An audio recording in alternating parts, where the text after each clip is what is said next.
ओम श्री गणेशाय नमः। चौथे अध्याय का शुभ आरंभ करते हैं। इसमें गजेंद्र के द्वारा भगवान की स्तुति और उसका संकट से छूटना। श्री राधे राधे सबको। जब गजेंद्र बहुत ही व्याकुल हो गया तब वह स्तुति करने लगा। गजेंद्र ने श्री हरि की स्तुति की। उसकी बड़ी महिमा है। संसारी लोगों को गजेंद्र की तरह नित्य श्री हरि की स्तुति करनी चाहिए। इस तरह स्तुति करने से अज्ञान का नाश होता है और मरण सुधरता है।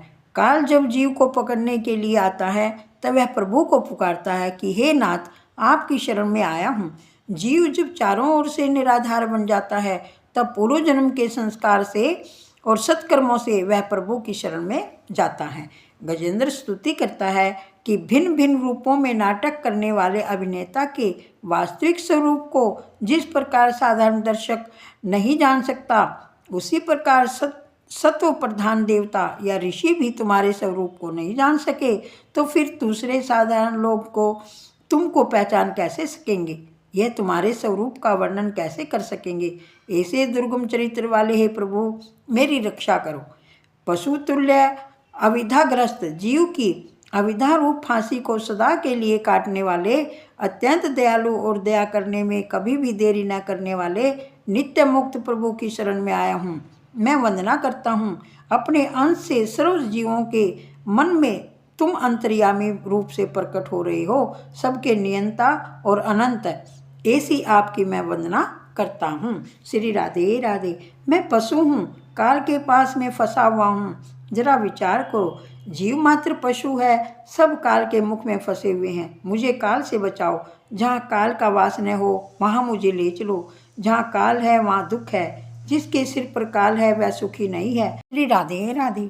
जहाँ काल न हो ऐसे अपने निज धाम ले चलो। जो लोग शरीर, पुत्र, मित्र, घर, संपत्ति, स्वजनों में आसक्त है, उनको तुम्हारी प्राप्ति होनी अति कठिन है, क्योंकि तुम स्वयं गुणों की आसक्ति से रहित हो।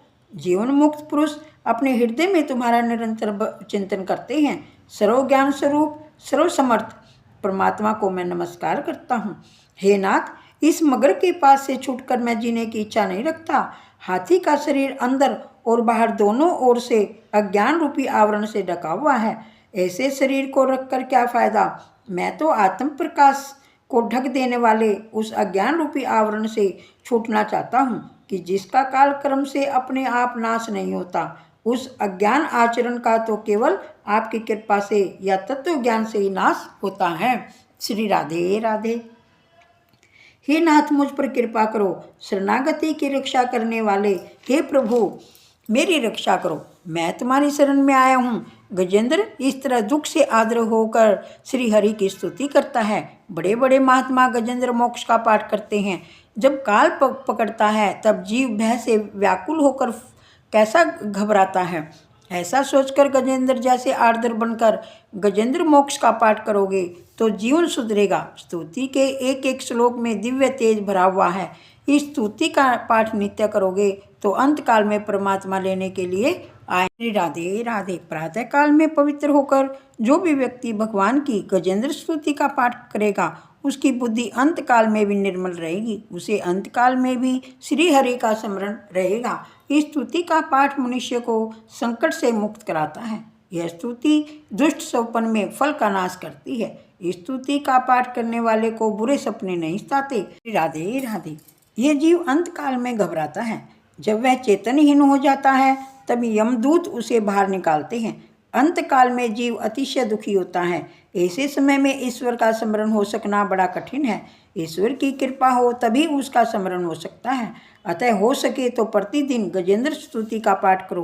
हो सके तो मत्स्य अवतार चरित्र का भी पाठ करो। मध्य रात्रि को रास पंचाध्यायी का पाठ करो। ऐसा करने से प्रभु कृपा से काम उसे नहीं सताएगा। श्री राधे राधे। गजेंद्र प्रार्थना कर रहा है, अब वो तो मुझे अविनाशी दिव्य शरीर दीजिए। श्री राधे राधे। यमुना महारानी की कृपा से अलौकिक शरीर के न्यूनतम तत्व का दान मिलता है।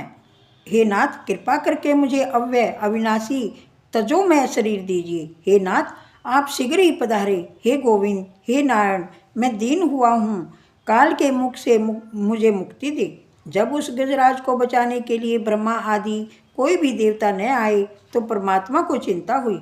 वे सम दौड़ते हुए आए। द्वारकानाथ निराधार के आधार हैं। अंतकाल में याद करने पर तो वे दौड़ते हुए आते हैं। गजेंद्र ने भगवान को आते हुए देखा तो उसने सरोवर में से एक कमल का फूल लेकर भगवान को अर्पित किया। श्री राधे राधे। तुलसी और कमल परमात्मा को अति प्रिय है। परमात्मा की नाभि से कमल उत्पन्न हुआ। कमल ब्रह्म का सर्जन नहीं। भगवान ने उस कमल के फूल को स्वीकार किया और अपने सुंदर सुदर्शन चक्र से मगरमच्छ का वध किया। ज्ञान चक्र से ही काल का नाश हो सकता है। ऐसा ज्ञान होना चाहिए कि सब में भगवान दिखाई दे। जिसे ब्रह्म दृष्टि प्राप्त होती है वह सभी स्थान और वस्तु में प्रभु का ही दर्शन करता है। श्री राधे राधे। ब्रह्म ज्ञानी तो संसार में कहीं भी मिल भी जाएंगे, किंतु श्री सुखदेव जी जैसी ब्रह्म दृष्टि वाले बहुत अल्प ही मिलेंगे। ऐसे ज्ञानी के लिए संसार बाधक नहीं है, अज्ञानी के लिए संसार बाधक है। ज्ञानी को नहीं, ज्ञानी के लिए जगत जगत नहीं है। मनुष्य को अज्ञान की पकड़ से छूटना है। भगवान ने सुदर्शन चक्कर से मगरमच्छ की हत्या की थी, अर्थात सुदर्शन भगवान के दर्शन से काल की हत्या होगी। श्री राधे राधे। सर्व में भगवत दर्शन ही सुदर्शन है। जब काल पकड़ता है तो उसकी पकड़ में से काल के भी काल भगवान ही छुटा सकते हैं। श्री राधे राधे। सुदर्शन से काल रूपी मगरमच्छ का नाश हुआ। इसका अर्थ यही है कि तुम्हारी दृष्टि जब सुदर्शन अर्थात सभी में प्रभु का दर्शन करने वाली होगी, तभी तुम काल के मुख से मुक्त होगे। तुम तब काल को जीत लोगे। ऐसे ज्ञानी पुरुष का काल क्या बिगाड़ सकता है? जिसके हृदय में सबके प्रति भगवत भाव जागृत हुआ, वह काल के मुख से मुक्त हो जाएगा। सब में श्री कृष्ण का दर्शन करते करते उसको अपने में ही श्री कृष्ण का ही दर्शन होने लगेगा। अपने स्वरूप में श्री कृष्ण का दर्शन करोगे तो काल तुम्हें मार नहीं सकेगा। राधे राधे। शरण में आए हुए गजेंद्र का जिस प्रकार उद्धार किया, उसी प्रकार शरण में जाने से सभी जीव का प्रभु उद्धार करते हैं। श्री राधे राधे। अध्याय संपूर्ण हुआ। श्री कृष्ण गोविंद हरे मुरारे, हे नाथ नारायण वासुदेवा। श्री कृष्ण गोविंद हरे मुरारे, हे नाथ नारायण वासुदेवा। श्री कृष्ण गोविंद हरे मुरारे, हे नाथ नारायण वासुदेवा। राधे राधे सभी को।